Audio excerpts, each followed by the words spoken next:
Y muy buenas tardes a todos. Bienvenidos a esta jornada de actualización del mes de agosto de 2021. El día de hoy, bueno, pues nos acompaña la doctora Denise Gómez Hernández. Ella, pues, es actuaria. Ella estudió en la Universidad de las Américas en Puebla. También estudió una maestría en Heriot-Watt, en Inglaterra, en el Reino Unido. Y también tiene un doctorado en análisis de riesgo en la Cass Business School, también allá en el Reino Unido. Denise es profesora investigadora de la Universidad Autónoma de Querétaro, del programa de actuaría en la Facultad de Contaduría y Administración. Y bueno, además de ello, pues Denise acaba de obtener el nombramiento como investigadora de nivel 2 en el Sistema Nacional de Investigadores. Entonces, bueno, pues para nosotros es un verdadero honor contar con la doctora Denise Gómez en este foro de la jornada de actualización. Y bueno, pues agradecerte, Denise. Muchas gracias por estar aquí con nosotros. Es un placer. Muchas gracias, Daniel. Pues buenas tardes a todos. Gracias a Daniel por la invitación. Me da risa porque tengo allá atrás unos dibujitos de mis hijas. Se ve como escuelita, ¿no? De kinder aquí, pero bueno, ya saben, con los niños, pues aquí ando yo colgando sus cosas. Bueno, pues gracias por conectarse a esta plática. Como les decía, muchas gracias a Daniel por la invitación. Esta plática, bueno, antes que nada, Daniel, yo presento, ¿verdad? Entonces, déjame ver, porque lo que yo más uso es el Meet, y la verdad el Zoom casi no lo uso, pero... De todos modos, yo voy a estar aquí contigo, Denise, Sí. porque cualquier cosa ocurre. Entonces, ahorita mismo ya estás asignada como anfitriona, como coanfitriona. Entonces, pues Ok. nada más es cosa de que compartas tu pantalla y listo. Por cierto, esto que voy a decir ahora es importante. Miren, las jornadas de actualización son un foro del Colegio Nacional de Actuarios, mediante el cual, pues, acercamos a los investigadores, a los actuarios investigadores a lo largo y ancho de nuestro país. En este caso, bueno, pues, Denise trabaja en Querétaro, ¿verdad? Y bueno, pues el propósito de esto es estar en contacto todos nosotros, los que hacemos actuaría y que además hacemos investigación.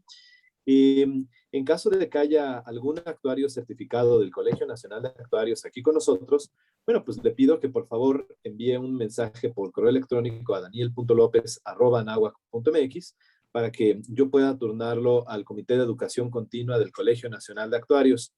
Veo que nos acompañan varios actuarios muy distinguidos de nuestro país. Entre otros está, por ejemplo, el presidente del Colegio Nacional de Actuarios, el maestro Alejandro Turner. Hola, Alex, ¿cómo estás? Hola, Daniel. Bien, muy bien. Buenos días a todos. Buenas tardes a todos. Buenas tardes. Un placer tenerte aquí con nosotros, Alex. Un placer tener con nosotros también a Paco Estrada, Alicia García, Carlos Lozano, Carlos Sánchez, Frank, Gerson, Irastema, Jabalcás. No reconozco Jabalcás, pero bienvenido. Ah, sí, claro. Sí. Ya. Bienvenidos sean todos ustedes. Pues muy bien, listo. Denise, aquí vamos. Sí, gracias, Daniel. No me había dado cuenta de toda la audiencia. Muchas gracias por acompañarme en esta presentación. Daniel, perdón. ¿Perdón? Perdón, Daniel, también está Carlos Lozano, que es el presidente de la Asociación Mexicana de Actuarios Consultores.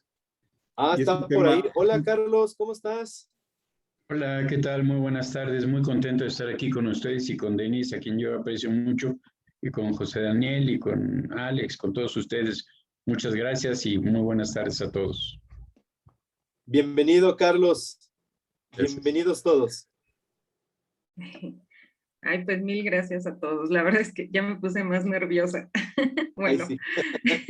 de tanta celebridad. Bueno, muchas gracias por acompañarme.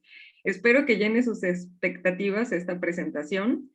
Esta presentación pues es sobre lo que dice el título, planes de contribución definida. Ahí dice internacionales, pero la realidad es que el nombre que usan en otros países es de contribución definida colectiva.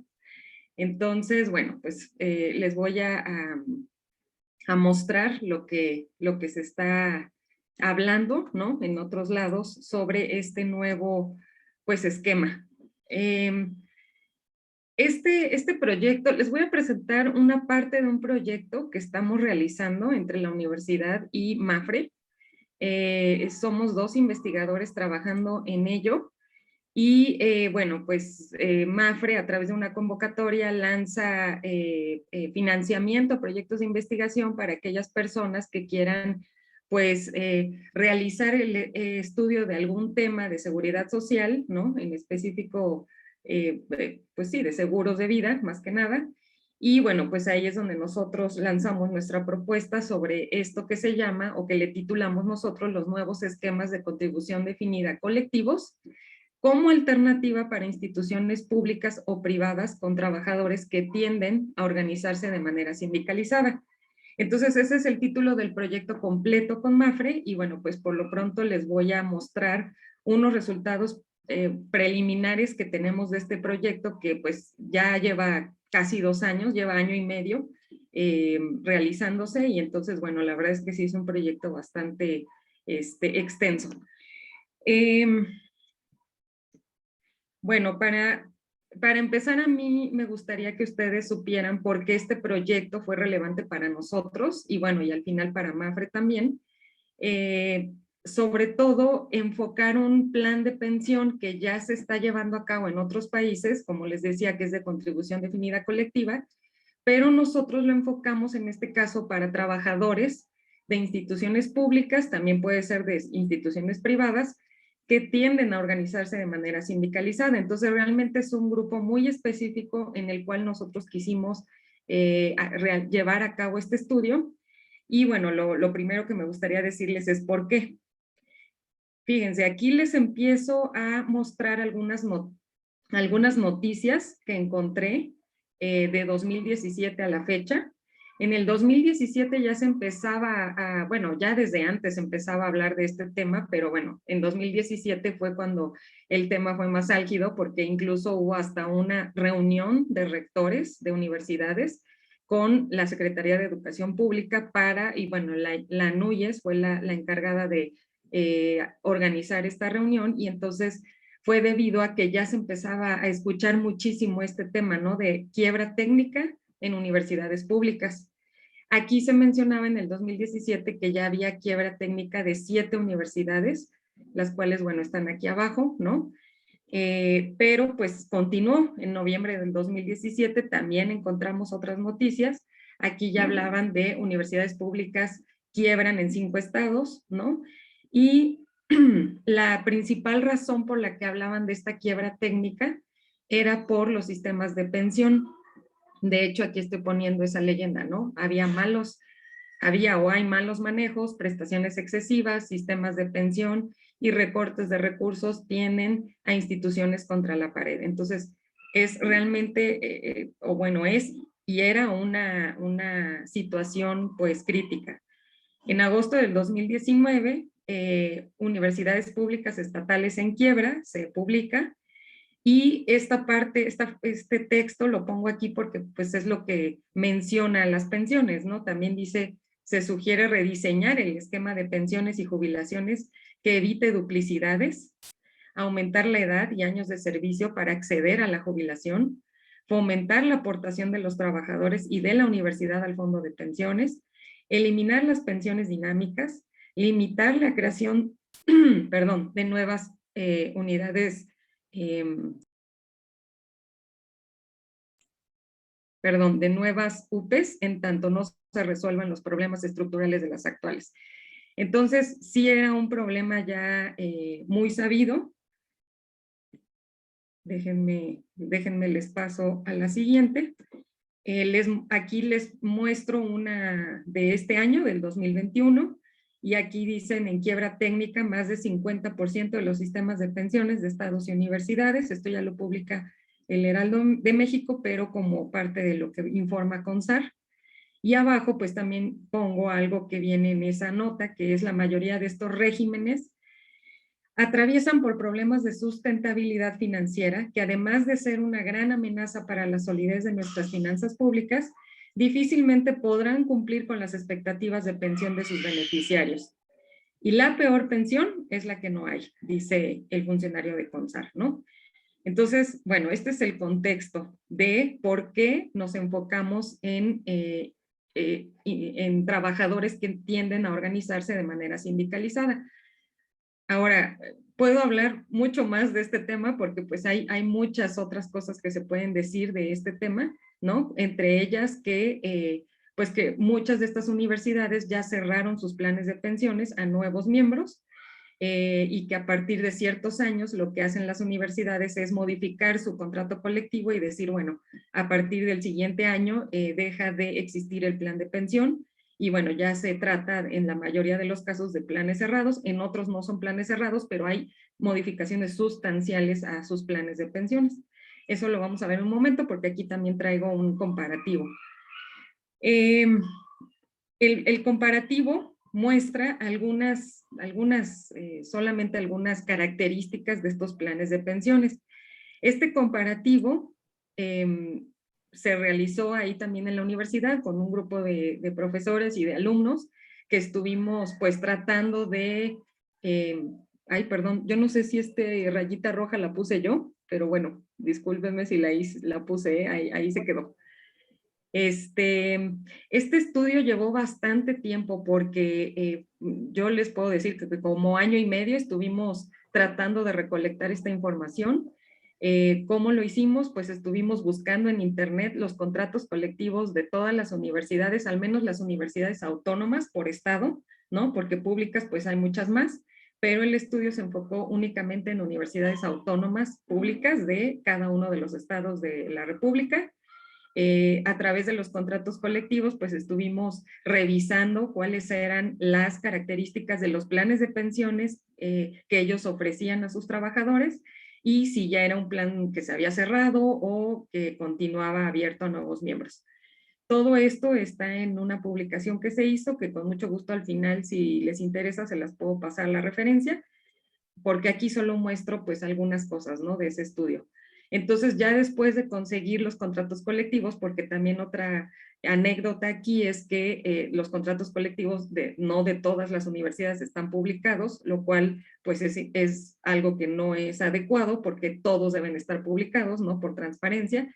Entonces pues se pedían a través del organismo de transparencia y ya se otorgaban, pero bueno, la verdad es que muchos fue muy difícil encontrarlos y además, a pesar de que ya se tenía el contrato colectivo, pues estos contratos también están redactados con muchos términos legales, ¿no?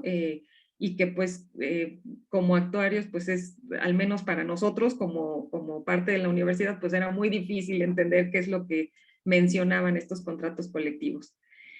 Entonces, bueno, aquí una primera tabla que se muestra es un comparativo de las aportaciones en porcentaje del salario que se hace por cada universidad y además del lado derecho se muestra la aportación que hace el trabajador también, ¿no? Como parte de su salario a un fondo o fideicomiso, ahorita lo vamos a ver, que tenga la universidad destinado para el plan de pensiones. Entonces, aquí se está mostrando en orden alfabético, sin embargo, bueno, en la siguiente diapositiva, si quieren se las paso, les puedo mostrar ya la gráfica de estas aportaciones y ordenadas de mayor a menor, en donde podemos ya ver como que un poco más gráfico el resultado, en donde, pues por ejemplo en Coahuila, ¿no? Es donde más se aporta por parte de la universidad, está ordenado con respecto a la aportación que realiza la universidad. Entonces, bueno, ahí podemos ir viendo cómo pues la mayor la tiene Coahuila y la menor es Morelos con 0 porque en su contrato colectivo no se mencionaba ninguna aportación. Tal vez la aportación existe como parte de, pues ya de un acuerdo futuro, pero bueno, en el caso del contrato no lo mencionaba. También aquí podemos ver, les muestro cuántas universidades cuentan con un fondo para hacer frente a estas pensiones o al pago de estas pensiones. Algunas universidades cuentan con tanto fondo como fideicomiso, otras únicamente, solo 2 tienen únicamente fideicomiso, ¿no? Por otro lado, hay algunas que tienen solamente fondo y otras 2 que pues no cuentan con ningún fondo o fideicomiso para hacer frente a estos pagos por pensiones. Otra característica importante, les estoy mostrando básicamente las características que afectan o que influyen directamente, bueno, todas influyen, pero estas siento que más, ¿no? En que se dé esta quiebra técnica por universidad, porque pues se le debe o se le atribuye más a los planes de pensiones. Entonces, si no hay un fondo, pues es algo como más que afecta directamente, ¿no? A esta quiebra. Ahora, otra cosa que también afecta directamente es, pues si existe una complementariedad del monto de pensión con el que otorga el IMSS. El que otorga la universidad es complementario al que otorga el IMSS, pues en muchos casos no. Entonces ahí sí es un gran problema, o bueno, al menos para la universidad, porque pues es un beneficio adicional que se le otorga al trabajador, adicional al IMSS, y en muchas ocasiones se tiene una doble pensión, ¿no? Y por eso alguna de las notas del periódico mencionaba que pues había duplicidad, ¿no? Otra característica que pues pensé en mostrarles es si existían bonos por pensionarse. En la mayoría de los casos sí existen bonos por pensionarse, lo cual pues aumenta el costo, ¿no? De estas pensiones. Y no les muestro aquí, pero también en algunas universidades tienen bonos por no pensionarse. Entonces ya se duplica ahí el costo. Muestro el requisito de edad que la universidad tiene para recibir el 100% del salario como tasa de reemplazo. Y entonces, pues bueno, aquí podemos ver cómo hay algunas universidades que no tienen un requisito de edad. El requisito es los años de servicio.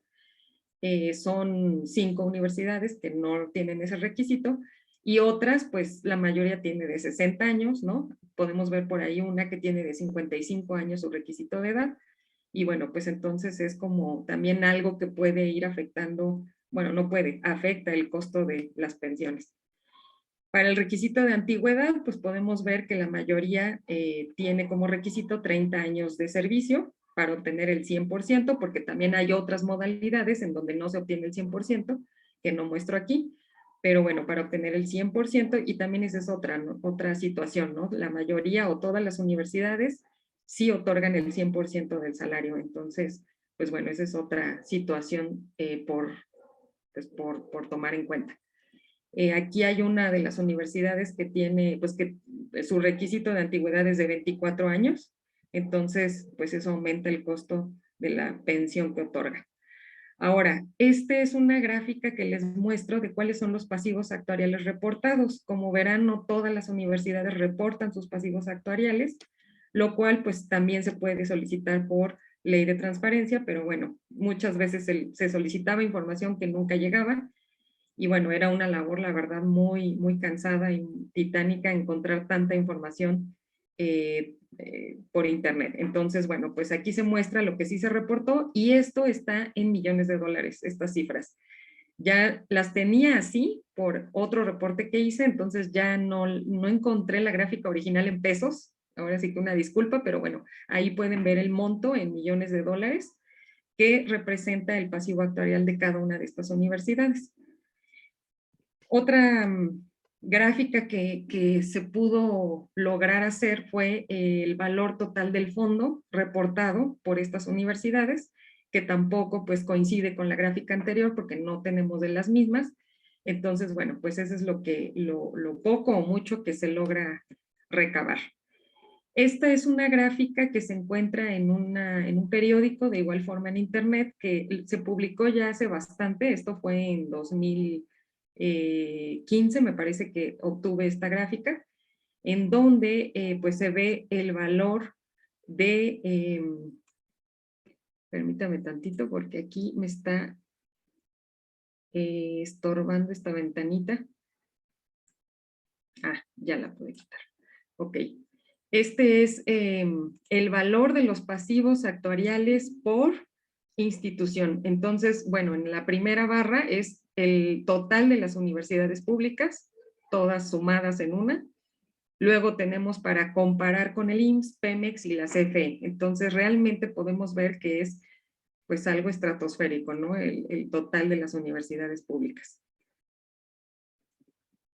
Bueno, entonces con esto es un contexto de por qué realmente es una situación grave, es una situación pues de pensarse, ¿no? De estudiarse y bueno, ahí afortunadamente en la universidad en donde estoy, pues sí están muy abiertos a encontrar una solución o encontrar al menos una alternativa, ¿no? Porque a lo mejor la solución es muy difícil de encontrarla porque son beneficios pues ya adquiridos, beneficios que ya prometidos, que ya se prometieron y pues es muy complicado por situaciones sindicales, sociales, políticas y demás, quitar esos beneficios, pero bueno, en la universidad donde estoy sí están muy abiertos a encontrar una alternativa para todos los trabajadores que nos quedamos fuera de esos planes y bueno, pues entonces por eso pues está estudiando una alternativa. Ahora, estos planes de contribución definida colectiva parece ser que es una alternativa pues viable para mitigar un poco esta falta de pensión a los nuevos trabajadores sindicalizados. Entonces, lo puse muy de investigación, mi presentación, le puse revisión de literatura, ¿sí? Es toda pues, la revisión que se realiza sobre estos planes. Entonces, aquí les puse algunos autores que ya hablan sobre esos planes CDC, que le ponen sus siglas en inglés, y pues ya vemos que desde el 2009 la OCDE ya tiene alguna información sobre ello, ¿no? Entonces, no es tan nuevo, pero la realidad es que se ha hablado mucho sobre esto y en muy pocas instituciones o países se ha implementado. Entonces, bueno, pues ahí podemos ver algunos autores que mencionan es bueno, no es bueno, porque hay muchas opiniones encontradas. En algunas partes se dice, pues no es bueno, en otras partes sí es muy bueno y etcétera, ¿no? Entonces, bueno, pues ahí está alguna revisión. De acuerdo a todos estos autores, el consenso que yo pude obtener para platicarles qué es ese plan de pensión de contribución definida colectiva, pues es esto que les muestro aquí. Son acuerdos institucionales donde las contribuciones que realizan los miembros del plan son fijas, al igual que en los planes de contribución definida.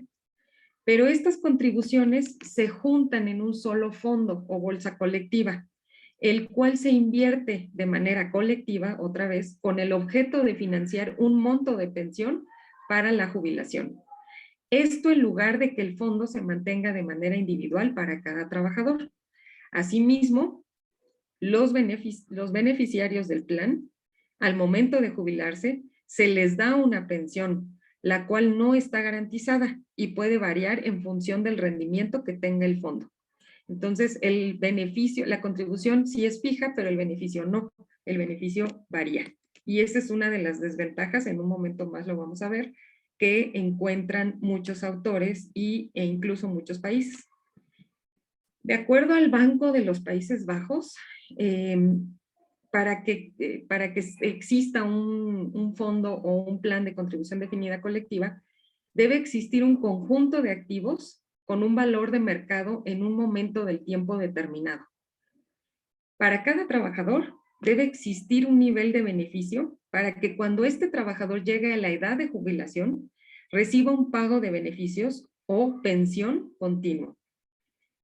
Y que exista una regla de ajuste, la cual describirá la forma en la que cambiarán los niveles de beneficio y el valor de las pensiones. Este es un punto muy importante porque ahí es donde viene todo un abanico de posibilidades al momento de diseñar estos planes, en el cual pues se diseña también la regla de ajuste que va a aplicar a este plan. Este mismo banco menciona un esquema de contribución definida colectiva, CDC, es equitativo para todos los participantes si la elección de la tasa de descuento y el proceso de ajuste de los beneficios o la tasa de ajuste de los beneficios con el tiempo implica que el valor de los activos sea igual al valor de los pasivos. Entonces, pues eso es lo que se busca en cualquier plan de pensiones, ¿no? Pero bueno, pues de igual forma lo mencionan en un plan CDC. Ahora les voy a poner varias diapositivas que mencionan todas las ventajas de estos planes. Al final hay una diapositiva que menciona las desventajas, porque también existen. Las ventajas, en primer lugar, son para los miembros del plan, estos son más sencillos, ya que ellos no se involucran en la toma de decisiones de inversión. Quien lo está es el encargado del fondo, que normalmente es un profesional.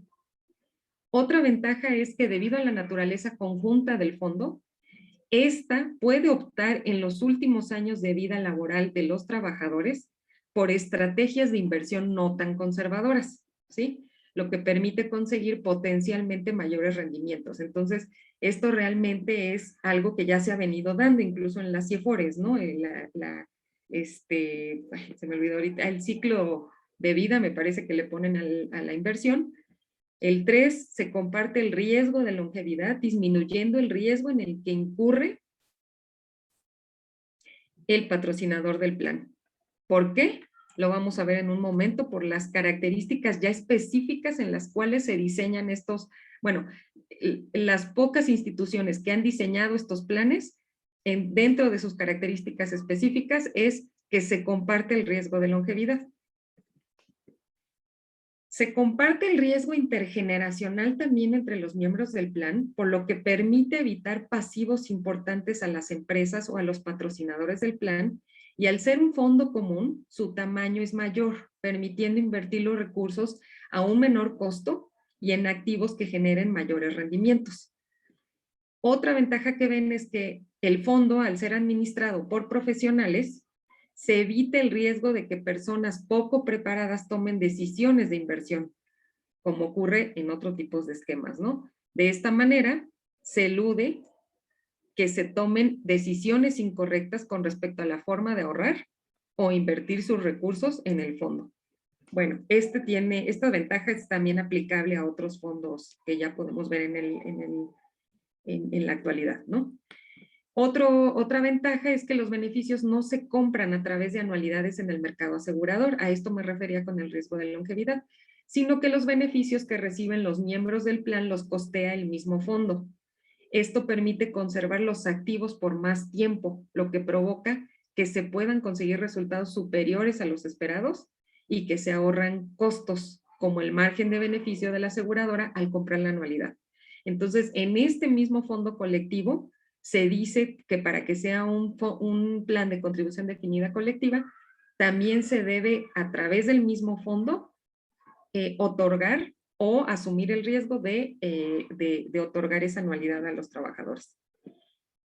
Y bueno, y hablan que es una ventaja porque se evita el cobro de cualquier comisión o monto por las aseguradoras. Otra ventaja de la que hablan es que estos planes CDC pueden dar mayores beneficios que un plan de contribución definida individual, dado que la agrupación de los activos permite una gestión colectiva que hace que se gestionen mejor y que se administren de forma óptima los diversos riesgos en los que incurren. Abre la posibilidad de realizar inversiones de largo plazo obteniendo menos costos. Y se debe destacar que los planes CDC promueven beneficios menos volátiles en comparación con los planes de contribución definida individual. Bueno, entonces, como les digo, son ventajas que va mencionando todos estos autores a lo largo de todo este tiempo que se han venido estudiando este tipo de planes. El riesgo de longevidad lo cubren mejor los planes CDC que otros, como los esquemas individuales, ya que, por ejemplo, si el individuo vive más tiempo que lo proyectado, algunos esquemas no podrían sostener su pensión o, en su caso, esta disminuiría, lo cual en los esquemas CDC no ocurre. Ok, ahora, también no solo se habla de ventajas, sino se habla de beneficios para los empleadores de estos planes. Uno de los beneficios es la reducción de los costos de pensión y de posibles pasivos. Otro beneficio es que atraen y mantienen a los trabajadores por más tiempo en su empleo. Reduce la posibilidad de que los trabajadores laboren más allá de su fecha de jubilación y que les permite a las empresas ayudar a sus trabajadores a obtener una pensión que mejore su calidad de vida. También se ha señalado que los esquemas CDC pueden ayudar a la economía de los países, ya que los fondos pueden realizar inversiones a largo plazo y de gran tamaño, debido a que el fondo es colectivo, algo que no permiten otros tipos de planes. Entonces, son beneficios mencionados por estos autores para empleadores. Entonces, pues realmente se ve que es algo, pues bueno, tiene bastantes ventajas, tiene varios beneficios, y un caso de éxito que se puede encontrar ya real y palpable es el Royal Mail Group del Reino Unido, el cual es la institución de correos de allá del Reino Unido, en donde ellos pues tuvieron una gran quiebra de su plan de pensiones debido a las muchas ya mencionadas características que hemos sabido de otros planes. Entonces a ellos sí, de igual forma les afectaron mucho todas estas características que se encuentran, ¿no? Y entonces cerraron su plan de pensiones, se dijo que está en quiebra y entonces ya no hay pensión para los trabajadores, y pues entre ellos los sindicalizados se pusieron a considerar otras alternativas para no quedarse sin pensión, y fue un ir y venir ahí en el Royal Mail Group con todo el gobierno del Reino Unido, porque por ley no se podía implementar este tipo de planes. Entonces tuvieron que modificar la ley en el Reino Unido para que pudiera existir un tipo de plan CDC, y entonces a la fecha ya está operando el plan CDC en esta institución. Entonces, bueno, esto, olvidé traer las fechas, pero esto tardó bastantes años desde que hubo la propuesta por parte de esta institución para que el gobierno pues ya finalmente lo aprobara con todas las modificaciones a su ley necesarias. Todavía en el Reino Unido se habla de si este plan es bueno o no, porque pues como es algo que no se han visto resultados ya palpables de jubilados, entonces pues sí, todavía hay muchas críticas sobre este tipo de planes, pero bueno, es un caso de éxito finalmente, ¿no? Porque ellos ya lo implementaron. Esa es otra bibliografía que les puedo mencionar que pueden revisar en dado caso que quieran ver como que algo ya más palpable. Bueno, en su contrato colectivo está publicado el plan de pensiones de CDC. Algunos problemas o preocupaciones que se mencionan que tienen estos planes es que existen dudas acerca de su sostenibilidad a largo plazo y ante distintas circunstancias, como una disminución en el número de miembros. Esa es una preocupación. Otra es que no tenga justicia intergeneracional y que pueden ser confusos, ya que los miembros del plan pueden desconocer o no entender ciertos conceptos, como la principal, que su pensión no esté garantizada. Eso causa mucho conflicto en muchas lecturas que se hacen de los planes CDC, es el principal conflicto, que realmente los trabajadores no entienden o no aceptan un plan en donde su pensión no esté garantizada. Bueno, voy a pasar ahora al método. ¿Qué es el método? Bueno, ya que vimos si estos planes son, bueno, ya lo habíamos visto, ¿no? Que este plan sí podía ser viable para los sindicalizados aquí en México. Entonces, pues ahora pasamos a pues sacar números, ¿no? Queremos ver cómo funciona este tipo de plan con una base de datos, pues, hipotética o una base de datos de trabajadores. Y entonces pasamos a ver cómo se modelan estos tipos de planes, porque la realidad es que en la literatura no hay ninguna fórmula, ningún método ya escrito, principalmente una fórmula que nos diga cómo modelar estos planes. Simplemente todo está de forma teórica. Hay varios autores que mencionan cómo debería de ser, pero otros dicen cómo no debería de ser. Entonces, sí hay muchas, como es muy heterogéneo el tema, ¿no? Entonces, Bueno, el método, primero me gustaría decirles que la denominación CDC se usa para designar varios tipos de esquemas, o sea, no es un tipo de esquema específico, sino que deben compartir dos características comunes en donde los riesgos se comparten y la contribución es definida, pero el beneficio no. Entonces, son dos características, pero pues hay todo un abanico de posibilidades, ¿no? Para diseñar estos planes. Lo primero que se hizo fue, bueno, ¿de qué fórmula vamos a partir? Entonces, vamos a partir de una fórmula, o más bien, ya partimos de una fórmula en donde pues se encuentra en una literatura que a mí me gustó, que es el libro debut. En esta bibliografía se encuentra esta fórmula para acumular o para encontrar el valor real del fondo acumulado en el periodo T mayúscula.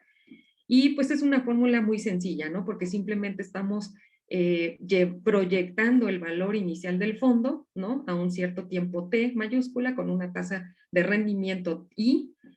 Todo esto pues es determinístico, ¿no? No hay ninguna fórmula aquí estocástica, lo cual pues sería deseable y al final sí es una limitante de este modelo, pero bueno, como les decía, la verdad es que cuando Daniel me invitó a dar la plática, yo dije, pues les voy a dar los resultados preliminares, pero la realidad es que todavía no tengo todos los resultados. Este proyecto se acaba en diciembre, entonces a partir de ahora que ya tenemos toda la programación de este modelo, pues entonces ahora lo que queremos hacer es pruebas, todas las pruebas posibles, pero ahora sí que esas pruebas se las debo porque no las hemos hecho, entonces solo les voy a mostrar como un resultado preliminar y el resultado preliminar pues está basado en esta fórmula. Como les digo, muchos datos son determinísticos, muchos o todos principalmente. Bueno, en un momento les enseño los supuestos, pero pues está basado en esta fórmula, ¿no? Donde estamos proyectando el valor del fondo inicial y le estamos sumando todas las contribuciones hechas a el fondo. Posteriormente se debe calcular la pensión real proyectada, que también viene en esta bibliografía que a mí me gustó. Claro que hay muchas otras bibliografías, ¿no?, que mencionan cómo calcular esto, entre ellas la OCDE, que es también la institución que menciona cómo calcular una pensión real proyectada. Y bueno, pues nosotros la basamos en esta fórmula. En unos momentos más les doy los supuestos. Hay dos partes de supuestos que usamos. Una parte de los supuestos es ya propiamente las características del plan CDC.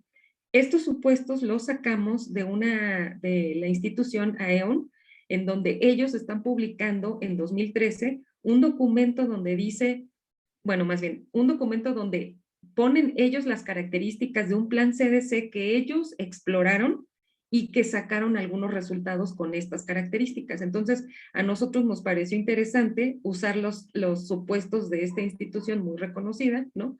Y entonces, bueno, usamos que el trabajador va a obtener una pensión después de laborar por 30 años consecutivos en la empresa. Las contribuciones del plan van a ser del 10% del salario del participante y esto solamente se paga por el empleador, entonces no hay contribuciones por parte del empleado. El beneficio objetivo del plan se basa en 1% por cada año trabajado del último salario del participante. Entonces, al final, lo que esperamos es que el trabajador obtenga 30% de su último salario después de 30 años de servicio. Los beneficios de los pensionados que se pagan durante su jubilación no son comprados por un proveedor de anualidades, sino que se van a obtener del mismo plan. Entonces, ahí estamos eliminando la comisión ya de la compra, si le podemos llamar así, de una anualidad. Se asume una política de inversión de 60-40, donde 60 se va a invertir en instrumentos de renta variable y 40% de todo el fondo en instrumentos gubernamentales. Entonces, son características muy generales, que ese es parte del análisis de sensibilidad que vamos a realizar después, en donde vamos a ir moviendo todas estas características, pero bueno, por lo pronto estos son los supuestos o las características. Lo otro que entonces habría que definir son todos estos 5 puntos que les muestro aquí. El primero es, se está asumiendo un valor inicial del fondo como 0. El periodo de tiempo total de acumulación del fondo, pues como ya lo vimos en la diapositiva anterior, es de 30 años y el proceso va a ser anual por lo pronto, ¿sí? Tal vez mensual sería más pues efectivo, pero bueno, por ahora lo hicimos anual. El incremento salarial y la tasa asociada al cálculo de las anualidades lo hicimos con una tasa del 2.5%, esa es otra variable que tendríamos que ver cómo se puede mover. Y para el rendimiento del fondo, usamos el método o modelo de bootstrap sampling con varios valores históricos de renta fija, y usamos CETES para renta fija, y de renta variable, y usamos IPC en un periodo del 85 a 2019. No se considera ningún tipo de comisión, por lo tanto, porque el fondo pues, es administrado por el mismo fondo, ¿no? Y además no hay comisión por conversión de pensión.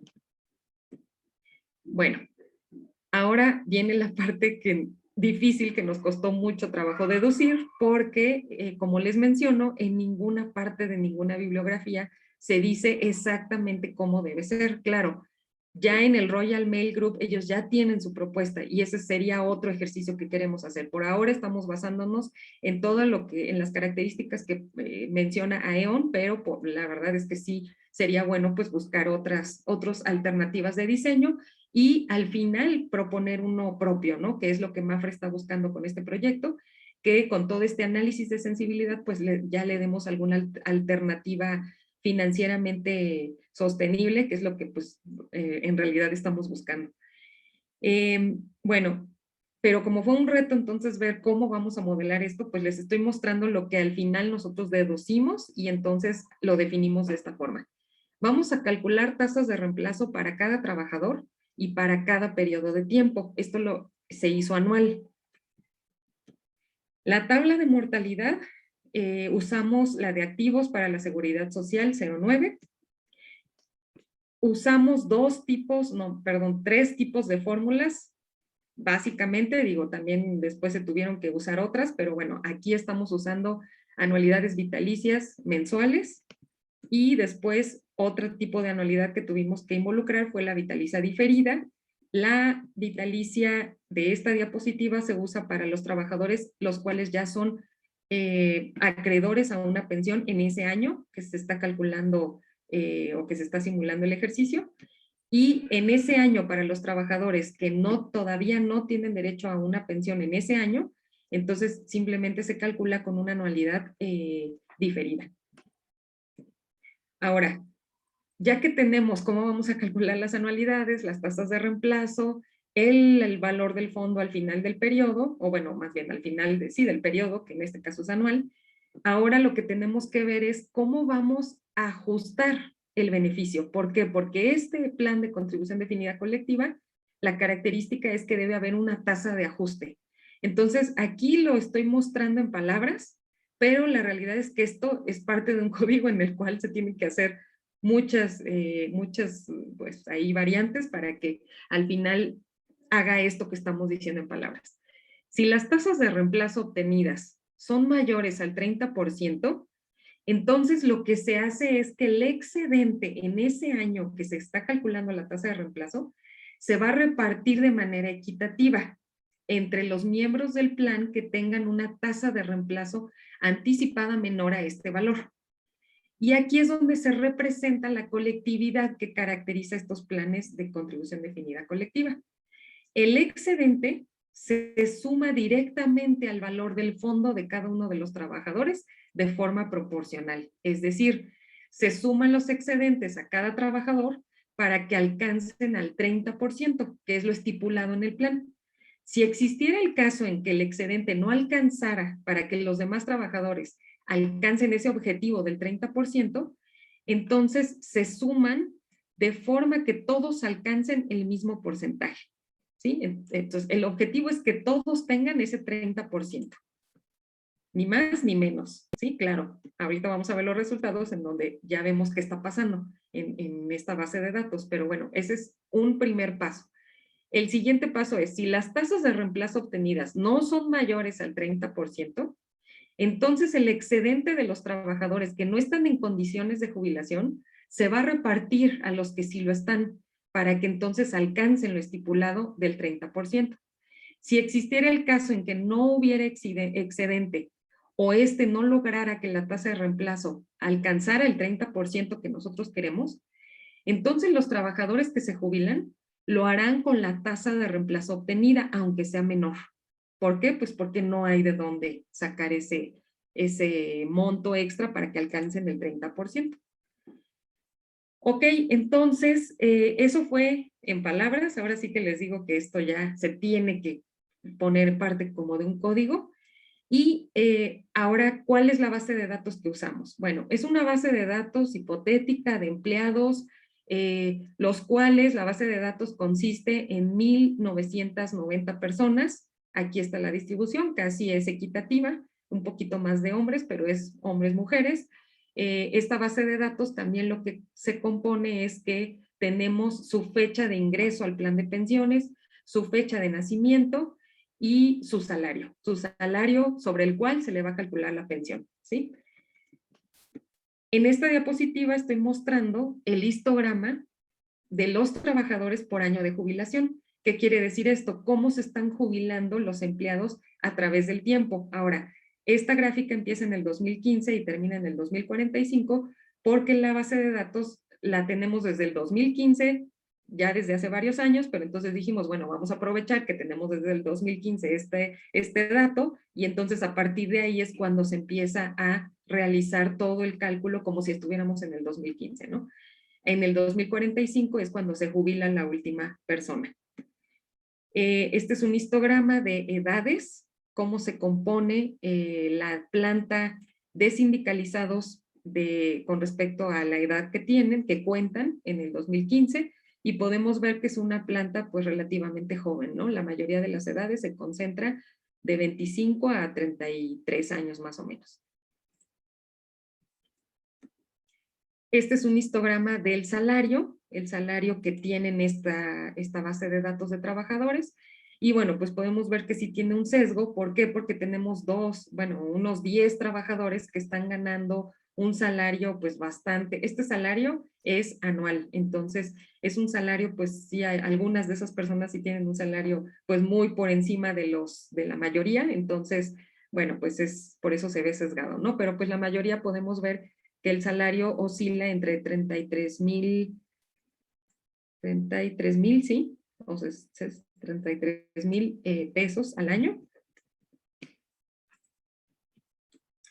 Y bueno, ahora sí ya los resultados que se obtienen con esta base de datos, con estas explicaciones en palabras y algunas fórmulas que se pueden mostrar para llevar a cabo el estudio,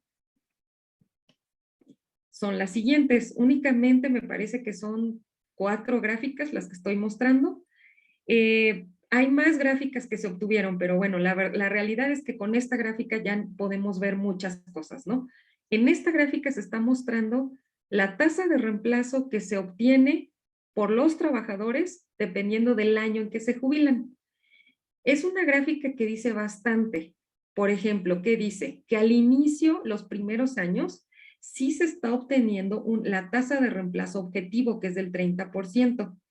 Sin embargo, conforme avanzamos en el tiempo, las últimas personas que se jubilan obviamente aumentan su pensión en muchísimo. ¿Por qué muchísimo? Pues porque como es un plan cerrado, estos rendimientos o beneficios al inicio se van como repartiendo entre todos y al final de los años pues ya no hay con quién repartirlos, entonces la verdad es que pues no es un plan muy generoso porque los últimos pues son los que se llevan todos los beneficios.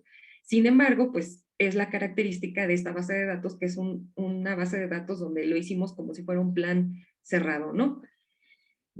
Otra cosa que podemos ver, bueno, esta es una gráfica de caja, ¿no? Entonces podemos ver que estamos viendo algunos puntitos que están fuera de ello, ¿no? De estos márgenes, de estos intervalos, entonces, bueno, pues sí hay algunos casos extremos, ¿no? En los cuales se nota que reciben un porcentaje muy, muy alto, ¿no? O sea, aquí estamos viendo que es 3.4 veces el salario, lo que se obtiene, lo cual pues no es realista, ¿no? Pero bueno, es un primer intento para ver cómo los primeros años, son bastantes años, la tasa de reemplazo sí logra alcanzar el 30%. En ningún caso, digo, a lo mejor aquí debí poner el punto 3 como mínimo para que se vea, pero en ningún caso se obtiene algo menor al 30%. Entonces, todos alcanzan ese porcentaje.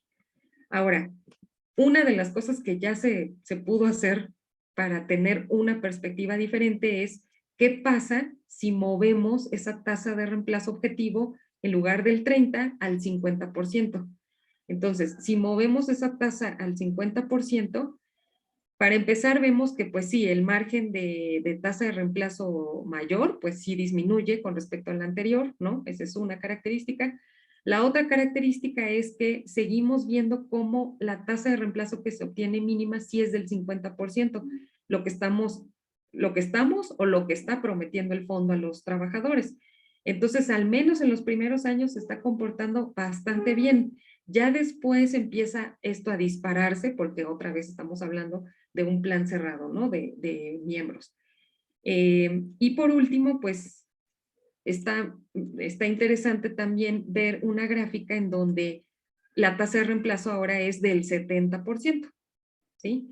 Cuando aumentamos la tasa de reemplazo al 70%, lo que está pasando es que ahí sí hay periodos de tiempo en donde los trabajadores no logran alcanzar el 70% mínimo, que es lo que queremos que alcancen. Entonces, hay unos años, los primeros años sí se alcanza, la mayoría de los años no, en donde hay tasas de reemplazo mínimas de 40%, y los últimos años, como siempre, la tendencia es que los últimos pues se llevan todo el beneficio, ¿no? Y ahí el margen el margen máximo sí lo estamos logrando ver que ya no se dispara a 3 veces el salario, ¿no?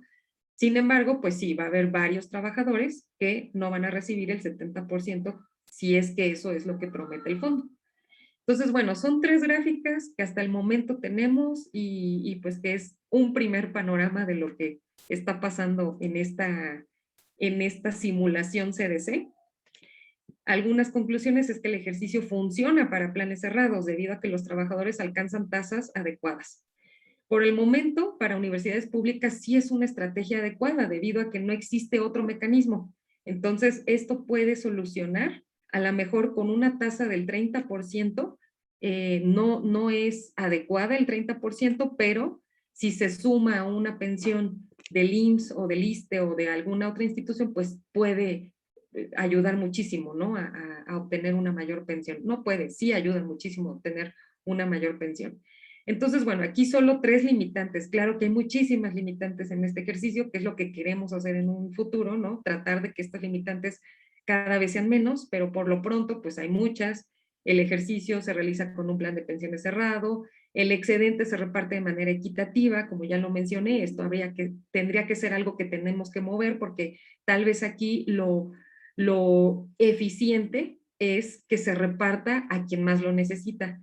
Entonces, bueno, eso tendría que ser una modificación al algoritmo.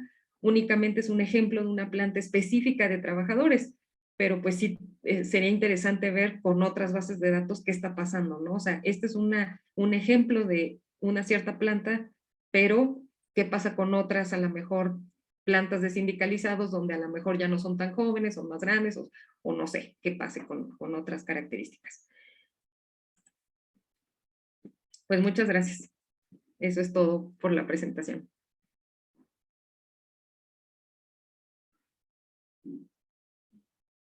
Ahí estás, Daniel. No sé si tengan alguna pregunta. Ah, creo que en el chat hay... Ah, Carlos, me preguntas... Ah, gracias, me estás diciendo UPES, Universidades Públicas Estatales, muchas gracias. Y en este ejemplo, ¿cuál es la tasa de aportación? Solo 10% y solo se hace por el empleador, no por el empleado.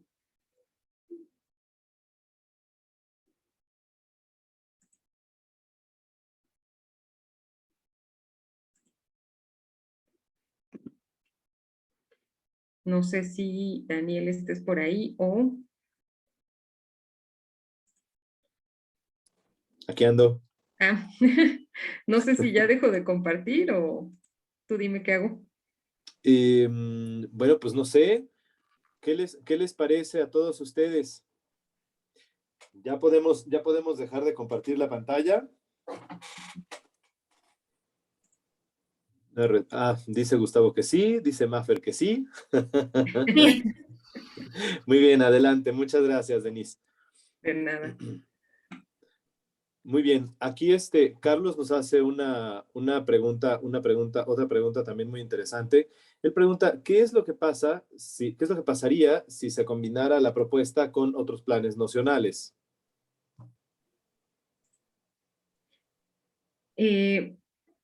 Sí, buena pregunta. Es precisamente lo que queremos proponerle a la universidad, al menos a nuestra universidad, ¿no? Tal vez esto ya pueda ser para otras más, las que lo vean viable, pero para nuestra universidad sí nos gustaría proponerlo como una combinación con otro plan.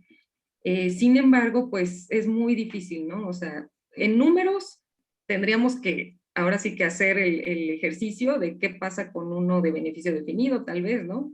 No sé. Pero ya en la práctica, como este ejercicio está enfocado en instituciones públicas y para sindicatos, la realidad es que es sumamente complicado crear ya de por sí, ni siquiera un fondo de ahorro, o sea, es sumamente complicado ya un plan de pensiones, o sea, realmente es algo que se ha platicado mucho con las autoridades de la universidad y es un tema muy complicado. Entonces, pues sí, en números se podría hacer el ejercicio, pero ya en la práctica a mí se me pareciera, mi opinión es que es algo complicado. Ok, muchas gracias, Denise. Comenta,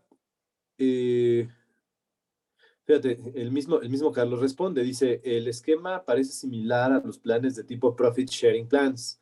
El problema es similar, la distribución final de los fondos.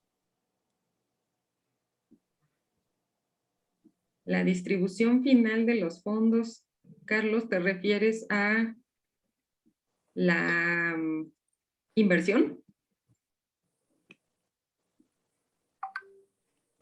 No, disculpa que lo haga por el micrófono. Si se tiene un fondo común al final, ¿cómo se va a repartir a cada uno de los participantes? Porque en diferentes momentos podría ser diferente por la diferente tasa de rendimiento que está obteniendo, ¿no? Sí. Sí, esa es una situación que nos costó mucho trabajo deducir. Y nosotros pues dijimos, vamos a usar el bootstrap sampling, que es, de hecho esa es otra pregunta que me están haciendo, pues aquí lo que hacemos es usar el vector de rendimientos bueno, en nuestro caso de CETES y por otro lado del IPC, eso también es lo que hay que ver alternativas, pero bueno, si usamos el vector de rendimientos de CETES, lo que estamos haciendo es tomar como si ese vector se replicara en el tiempo, entonces se va tomando de forma aleatoria uno y otro rendimiento para hacer como si ese escenario que ya tenemos hasta el momento del 85 al 2019 fuera un escenario que se va a replicar una y otra vez y lograr hasta el 2045 obtener tasas de rendimiento aleatorias. Pero sí, o sea, también este ejercicio está muy sesgado a ese método, ¿no? Porque pues la realidad es que, o sea, ese es una de las principales desviaciones que podemos encontrar en un plan de pensiones con el rendimiento del fondo. No sabemos cuánto va a ser. Y bueno, pues es el único método que hasta el momento se nos ha venido a la mente para solventar este sesgo, ¿no? De este ejercicio.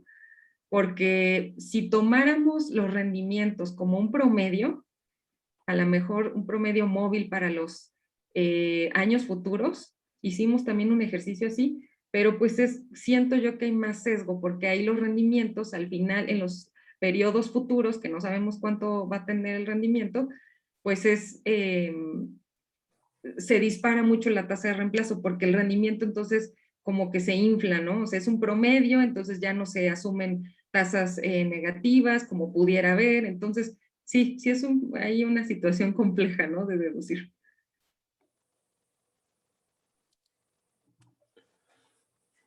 Fíjate, el mismo Carlos comenta que es una excelente presentación la tuya, Denise. Dice que Ay, además gracias. es una demostración de los tipos de investigación que se pueden hacer en pensiones y te manda una felicitación. Muchas gracias, Carlos. Oye, fíjate que hay otra pregunta. Esta es de Siegfried Rivera. Él pregunta si pudieras comentar un poco sobre el modelo Bootstrap Sampling con valores CETES para determinar el rendimiento de las inversiones. Sí, el modelo lo que hace es tomar un vector de rendimientos de CETES, en este caso CETES, puede ser cualquier otro instrumento. Y lo que hacemos nosotros es tomar aleatoriamente estos rendimientos, este vector de rendimientos, tomar valores aleatorios a través del tiempo, ¿no? En donde no son fijos. O sea, si yo quiero saber en 2022 cuál es el rendimiento, lo tomo aleatoriamente de este vector de rendimientos. Ahora, lo que hacemos es, como es un rendimiento aleatorio, entonces se hacen varios escenarios con estos rendimientos aleatorios y al final se toma una media de estos escenarios y es lo que se muestra como tasa de reemplazo ahí en la gráfica. No sé si así se entendió. Ah, de nada. Exacto. Sí. Exacto. Dice que sí, que muchas gracias por tu amplia respuesta y también te felicita por tu excelente presentación, Denise. Gracias. Gustavo comenta, dice, si solamente tú has realizado investigación en pensiones orientada al modelo de contribución colectiva definida, esto aquí en México. Fíjate que sí, Gustavo, cuando hablamos, este fue un concurso, ahora sí que voy a echarme porras, este fue un concurso de MAFRE, y MAFRE seleccionó entre varias propuestas el nuestro, y cuando hablamos con ellos, porque tuvimos una entrevista con MAFRE México, la persona encargada de este proyecto, de revisar este proyecto, nos dijo que era algo muy innovador, que porque aquí en México no se había explorado en específico el de contribución colectiva definida, o definida colectiva más bien. Entonces, sí es algo nuevo, sin embargo, sí hay planes parecidos. O sea, hay un plan, me mencionaban, bueno, la verdad es que no me quiero meter en ese tema porque no soy experta, pero algún colega me mencionó que en su institución donde él labora, en una aseguradora, me dijo que había algo parecido.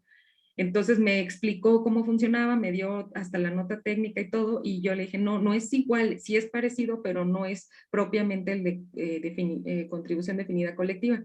Entonces, Gustavo, te puedo decir que sí, sí es el único, sin embargo, no es como aislado, ¿no? O sea, hay otros que se parecen. Muchas gracias, Denise.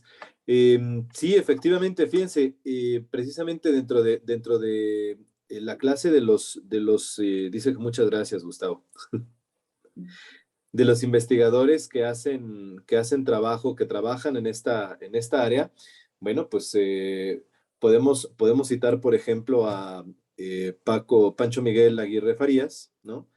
Y fíjate, me llamaba la atención porque mencionabas precisamente el caso de Saltillo. Él es de Saltillo y él, bueno, pues trabaja con las universidades, ¿no? Estatales en específico. Entonces, bueno, pues él es otra persona que hace investigación en esto, pero no estoy seguro de si ha seguido publicando.